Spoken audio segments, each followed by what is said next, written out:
Hello. Tonight we will be discussing the college process and how MMA can help you and your cadet during this time. I am Cameo Wells, the Director of College and Career Placement at Missouri Military Academy. Email is the best way to get a hold of me, and I try to respond as soon as possible. Um, but I'm happy to set up meetings with parents throughout the year. Just reach out to me. We can do a phone, a Zoom, or if you're close enough or in town or you're a day parent, I'm happy to set up an in-person meeting as well. While over 90% of our senior class will go on to college, and we have 100% college acceptance rate, not everyone decides that college is their best choice, and that's totally okay. For the duration of this presentation, we will focus on the college pathway. In my role, I focus on three things: accountability, your cadet's goals, and meeting the graduation requirements. I can and have done a lot of things to help cadets, but ultimately, this process lies in their hands. I can help by sending reminders, doing check ins, creating to do lists, helping them learn to organize, and whatever else he may need, but I can't do the application for him. He will need to know the deadlines of like application dates, early decision, early action, regular decisions, scholarship applications, all of those things. And he'll need to learn how to track them and to meet them if that's what he chooses to do. The number one advice that 2025 cadet graduates gave in a feedback survey for upcoming seniors was to start the process as early as possible and to just get it done and out of the way. It makes their senior year run much smoother and takes a big weight off their shoulders. I also meet with cadets to make sure their goals align with the work that they're doing towards the goal. So, for example, if they want to become an engineer, I'm making sure that they are taking the proper science and math classes that they would need for that. And then finally, seniors have graduation requirements to meet, and I make sure this gets done. I will drop these requirements in the chat as they have been updated and send them in a follow-up email. The first step in the process is figuring out what your cadet wants to do in life, and we start this in junior year. This can be overwhelming to think about, so there are a few things that are available for them in this part of the process. One is SCORE. It's our college networking platform whose main purpose is to help with the application process. The Common App and the Coalition for College app are monitored through this platform, which allows Miss Newbro and I to send materials to colleges, such as transcripts, transfer transcripts, letters of recommendation, counselor recommendations, all of those kind of things. It also lets us know where in the process your cadet is so we can track their application as long as they use the Common App or the Coalition for College app. Advisory assignments are used to help cadets stay on track with deadlines and different phases of the college process. Advisory is an important academic course and has assignments with deadlines and is graded just the same as a regular course. The assignments range from taking a career exploration quiz junior year to applying for scholarships to completing financial aid forms in senior year and more. Senior meetings are held with each cadet so I can learn more about them as an individual, their goals, and what they want to get out of this process. I also hold class meetings for general information. While we do not have anything supervised for cadets to use for test prep, like an ACT course, we do offer free test prep materials that cadets can access at any time and use to prep for the ACT, SAT, ASVAB, and Duolingo. iExcel is a platform that can help them practice skills for the ACT, SAT, and ASVAB. The Duolingo website has a free test prep material available on it for the English test. So this is more for international cadets. They would need to create an applicate or create an account, and then they'd be able to access those materials from that account through Duolingo. We also have March to Success, which is mainly for ASVAB preparation. ASVAB is the test that's used if you're going into the military. You have to get a 31 or higher in order to go in, and it helps determine which position you would be best suited for in the military. Um, we also have a Google Classroom set up that I add cadets to every year. And this just has all of the free preparation materials for the ACT on it that are available in one location for them to access. MMA does not offer AP or honors courses because we see more value in having college credit to be able to transfer with you. We have worked with William Woods University for several years to offer classes for our cadets, and we will be adding Westminster College as an option in the spring as well. This can help boost applications by showing a cadet is ready for college level work. Extracurricular activities are always important to reflect on your resume, um, and it shows that our cadets have time management skills, leadership skills, they're athletic, and much more. MMA offers a variety of these opportunities through sports teams, JROTC, core leadership positions, Boy Scouts, camp counselor positions, community days, and many more opportunities as well. The second step in the college process is to start making a list of colleges. We have assignments that help juniors start this, but the list should be refined by the beginning of senior year. It is common for lists to start with large numbers of schools, like 10 or more, as cadets are still learning what they want in school. The criteria to consider are cadet interests, like do they have clubs, sports, ROTC, academic societies, Greek life? Are there things there that your cadet is going to like? Um, Admissions criteria like GPA, test scores, um, type of college. So public versus private, 2-year versus 4-year, community college, military academies, tech and trade schools. You want to look at the prioritized fit and value. With this, I urge you not to focus on the sticker price of a school, but look at the scholarships that they have to offer. And then evaluate campus culture. The best way to do this is by visiting the campus. When you have a larger list, like 10 or more schools, visiting in the summer is great for general visits to learn about the campus because there are no students and no professors available.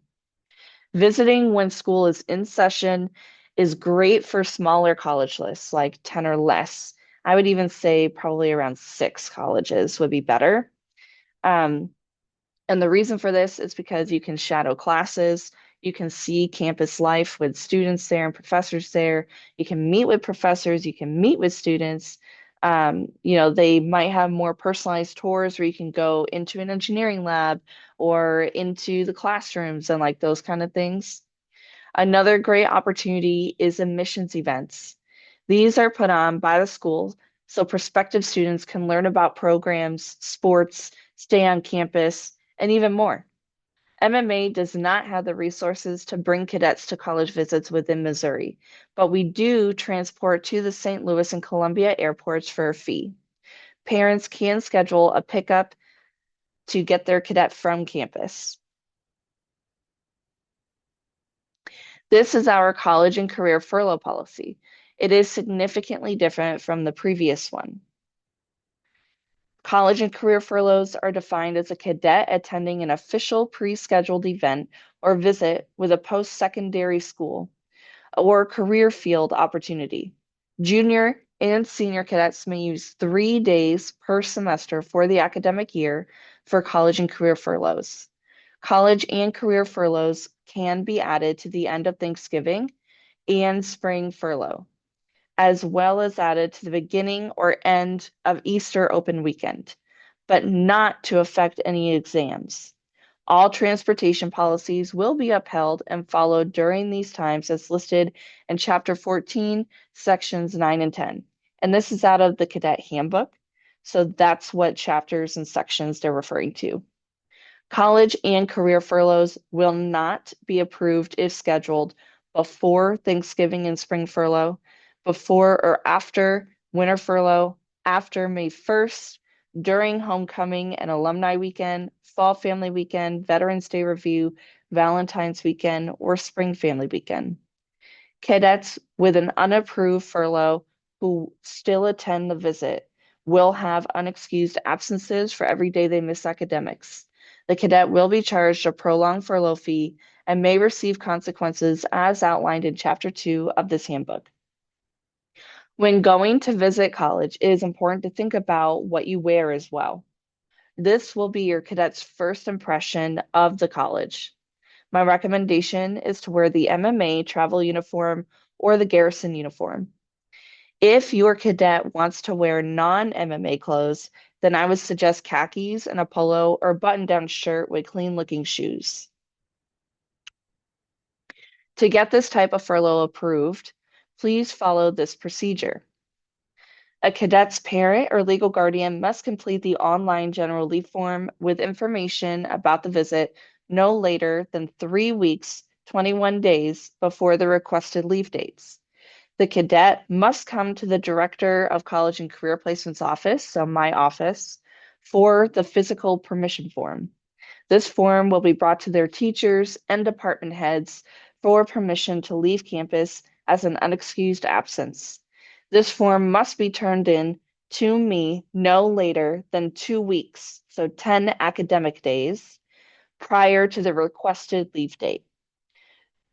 The cadet will need to provide a note from the facility they visited on the facility's letterhead showing they completed the previously scheduled visit. This must be turned in to me upon the cadet's return to campus. Failure to do so will result in an unapproved furlough and unexcused absence. And if they forget, it's completely fine to have someone from the school email me or to have them email or you email the letter to me, but it does need to be on their letterhead to show it came from the school. This is a brand new policy, so we won't know what the kinks are until it starts being used. If you have any feedback to give, please feel free to let me know, but keep in mind that changes may not happen until next school year. The third step in the college process is to start applying. Cadets will be encouraged to apply via the Common App, which helps the cadet and I track their application process. If they apply directly through the college website, then I will not be able to automatically track the application progress, but I will create one-on-one appointments with your cadet so I can follow up along their progress with other schools if they have to apply through the school website or through a different application that I don't have access to. While GPA is used to hold the most value on an application, this is not the case anymore. Most colleges follow something called a holistic review, which means they consider each piece of the application equally. While COVID-19 had most colleges go test optional, we are now seeing a trend that colleges are moving back to the pre-COVID policies. Even if a college is test optional, its scholarships could require the scores. International cadets will most likely also need to complete an English proficiency exam for admissions, and they will have a minimum score that they have to meet for that. Cadets may also need a resume and letter of recommendation for application, but we don't typically see that as a required, more of an optional thing that they can turn in now. Applying for school can be expensive, and I like to make sure you are aware of that. The average person applying to college may take the ACT or SAT 2 to 3 times. Sometimes they take both tests to see which one is better designed for them. The only real difference between the tests is how the questions are written, and that ACT also has science included as a subject, which is now optional. Otherwise, anywhere that ACT is accepted, they also take the SAT. The cost is $68 per test, and they do have a limited window to sign up to send scores for free to a few schools. I think it's limited to 6 schools. If they go to send scores outside of that window, then they will have to pay $14 to $19 per school to send scores. International cadets will most likely need to take an English proficiency test and meet a minimum score to show they can speak and write in English well. While a lot of schools have started accepting Duolingo, which is the cheapest, other schools do not consider this test as rigorous as the others. If a school needs TOEFL or IELTS, then it becomes much more expensive, especially because IELTS is not available in Missouri. So the student would have to make transportation to a different state to take this and pay for the test. While there are thousands of schools that are free to apply to, others do have a fee ranging from $25 to over $100. This helps to keep their application numbers more accurate in their data analysis. So anyone not seriously considering them has more of an obstacle to apply if there's a fee to do rather than just applying. Once a student is accepted, they will have a deposit to pay to commit to a school. Being accepted is not committing, it just means that the school is officially an option. To commit, a non-refundable deposit must be paid to save a spot in the incoming class for that cadet. They may also have to pay a deposit for housing, especially for schools that may not be able to offer housing for all cadets.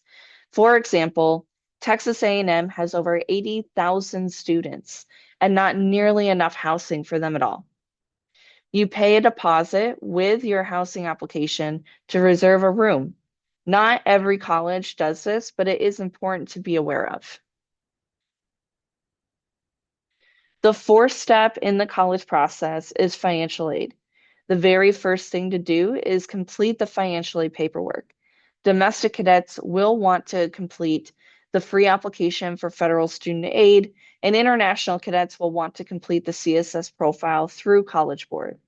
Domestic cadets are US citizens, and they will typically have a social security number. That is who can complete the FAFSA. FAFSA is free, and CSS Profile does have a cost, but it is typically required for international cadets. When completing, make sure it is for the 2026-2027 school year. FAFSA will open on October 1st, and the CSS Profile has not released an official date, but is usually done in October. Completing these sooner rather than later, in case there are errors, will be important. Another option is through school-based scholarships. Some schools require cadets to apply during the admissions process by checking a box on their application. Some have a separate application altogether that needs to be completed, and some have automatic scholarships that are given based on test scores and/or GPA. I would check to make sure that these scholarships are stackable with each other. Sometimes they have an automatic and ones to apply to and a general application to fill out or check on your admissions. And all three of those categories may be stackable with each other. The third option is using scholarship search engines. Cadets create profiles and then scholarships that match their information, so like their GPA, residential location, major, etc., with scholarships they may qualify for. The last option is community-based scholarships. This could be checking with your employer, your cadet's employer, local organizations like Elks Club, Moose Club, Knights of Columbus, the Boy Scouts, or any other youth-based program they're part of, and state organizations that might house state scholarships that are available. We will discuss ROTC scholarships later on. After completing this step, you should expect financial award letters in the spring, typically around January to April. I encourage cadets not to make decisions until they receive award letters from all schools they are seriously considering. Sometimes they know exactly where they want to go, and that's great. Sometimes that award letter can be a deciding factor for them, and they regret putting a deposit down when they get an award letter back from a different school. At this point, your cadet has applied, been accepted, and received an award letter. So we are in the April to May portion of their senior year. To help make a final decision, compare the award letters. You can even try going back to the school with another offer from a different school and see if they have any additional aid available. There is also an appeal process with every school.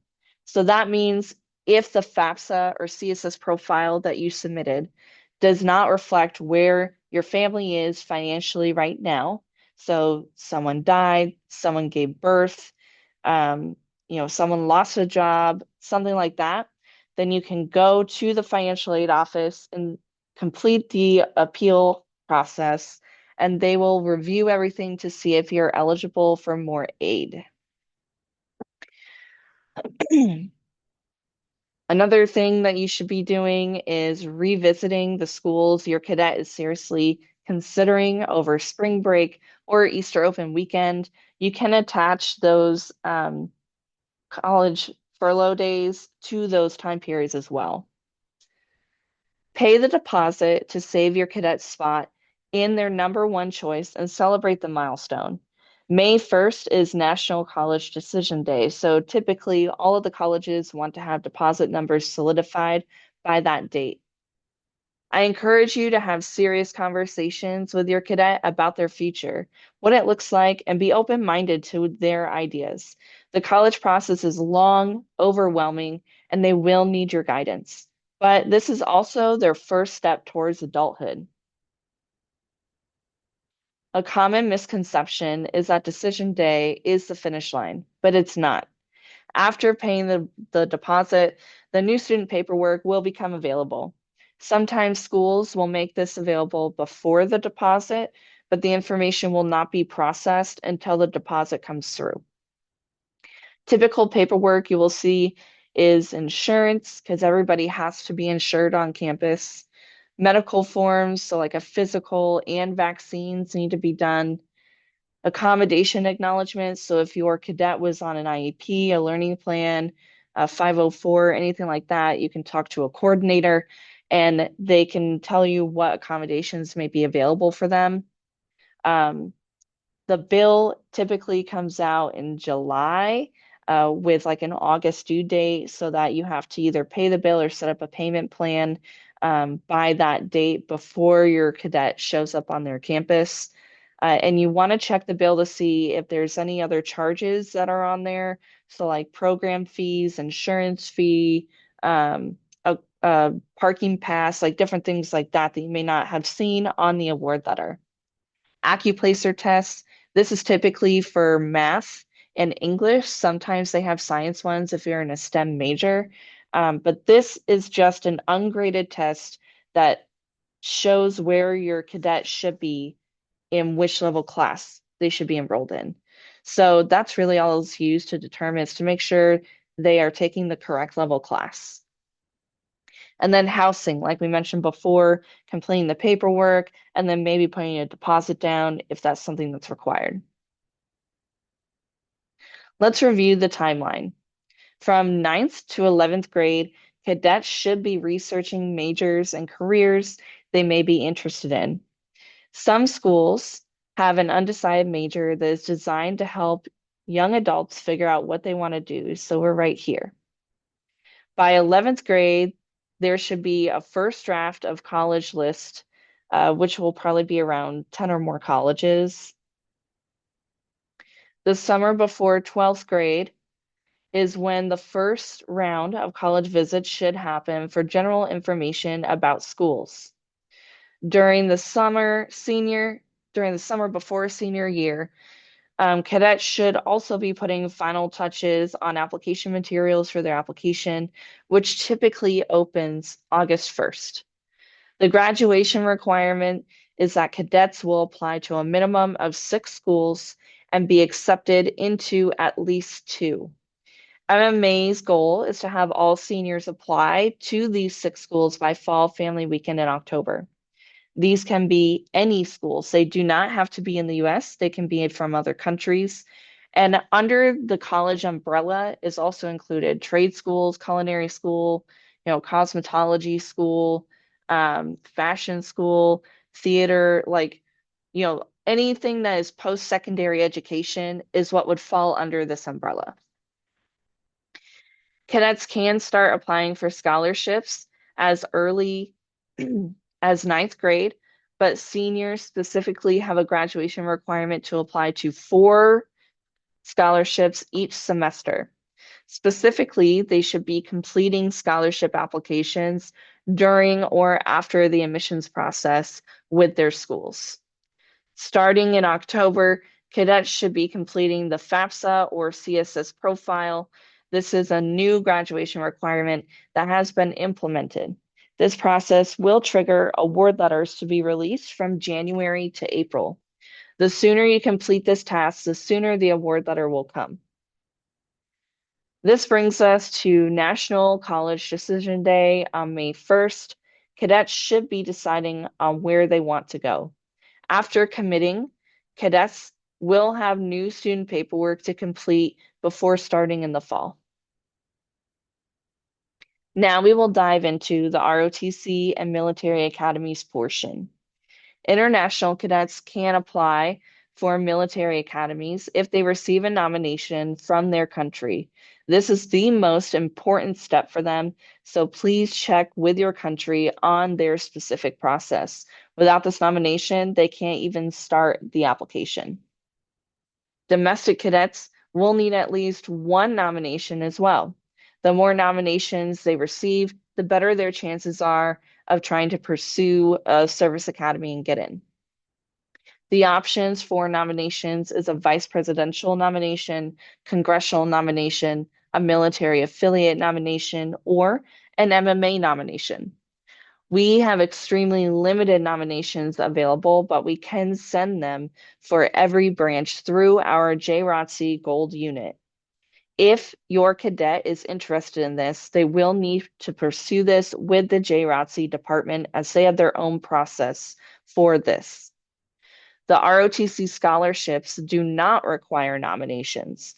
The process to apply for each ROTC scholarship is the same, with the exception that requirements, so for example, branch to branch, there may be differences in GPA minimums, fitness exam requirements, things like that. The process itself should be the same, so it is highly recommended that cadets apply to every ROTC application, or ROTC scholarship application for every branch. Other parts of the application for both the ROTC scholarship and the military academies is the application itself, essays, so writing a personal essay and probably answering some short answer questions, exams, so they'll have a military medical exam called the DOBMER and a physical fitness exam. They will have academics that will be considered, so their transcripts or GPAs, test scores will be required, like ACT and SAT. And then there's usually an interview with an ROTC officer. This can be virtual, but people typically like to do this in person. Also, with the nominations, there might be like a gathering that the nomination, like the congressional nomination, might have like a gathering for all of the people looking to get a nomination. They do not have to go to these, but it could be good for them to go to get that nomination. It will count towards the furlough days, so keep that in mind as well. As far as a timeline for this, it depends on when a cadet first becomes interested in the academies. There are summer programs that he can, there are summer programs that he can apply for in high school and sometimes even middle school. They have STEM camps. While participating in these programs will not give him the upper hand in the application process, it can help him see campus, the lifestyle, and talk with current students or alumni that are there. There are summer programs specifically for seniors with application deadlines in the spring of their junior year. Air Force is typically the first one. It's like the first couple of weeks of January, you have to have the application done. And then the rest of them, I think, are between January and February, but they're later.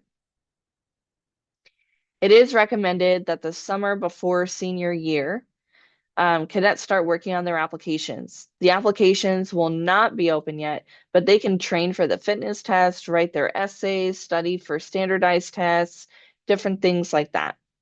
Each branch has its own timeline for when applications are to be completed or suggestions on to submit pieces of the application. So please check their websites for specifics. However, after going through the websites myself, this is the typical timeline to see. It just may vary for a couple of service academies here and there. So that's why I urge you to check their website. 12th grade in the fall, start the nomination process. Definitely do this because it is the hardest part, the hardest obstacle to get through is the nomination process. Start application deadline is December 31st. That means after December 31st, you cannot start an application. January 31st is usually the submit application and materials date. There are some service academies that have different dates, like maybe a February date or April 15th I saw for one of the service academies. Rule of thumb, just submit everything by January 31st. And then April is typically when decisions are released. It is important to learn the benefits and obligations of these lengthy processes for ROTC scholarships and military academy applications. The one most people know is the full tuition and fees are covered by the ROTC scholarship, but it is not covered for room and board. If a cadet goes to a school that has an additional cost like a uniform fee, that needs to be paid immediately. Then they may be asked to pay this up front and then be refunded after the scholarship funding comes through. And that would be because they would need something like that at the beginning of the year. So, like for the uniform fee, they need that uniform if they're in a Corps of Cadet type of program when school starts, which is why they might need to pay it first. Something to also consider is that schools that have ROTC programs really want you to come to their school if you have an ROTC scholarship. So because of that, they may have scholarships available that covers room and board. For example, I'll use our partner, Norwich University. We have an MOU with them that gives additional scholarships in general to our cadets who apply and meet the requirements within the MOU. However, they have scholarships available to anyone with an ROTC scholarship called the ID White Scholarship. That is covering their room and board during the duration of their ROTC scholarship. And I say that because it could be a 4-year or a 3-year scholarship typically that you get.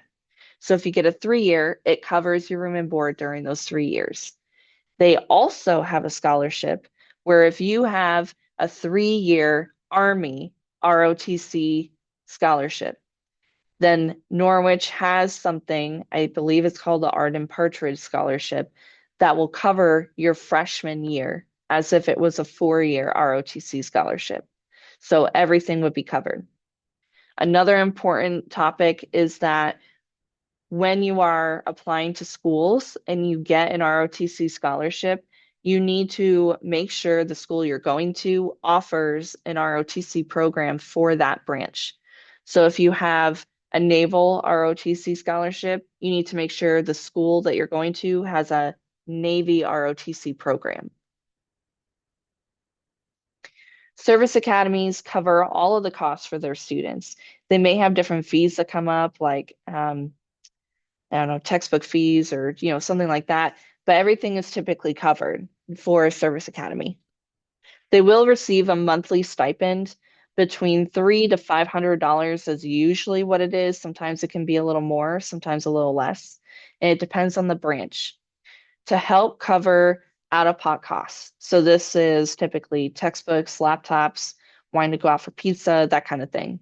This is to encourage cadets to focus on academics rather than taking away from studies with a job. It will be important to maintain a high GPA, and that's why they don't want any distractions.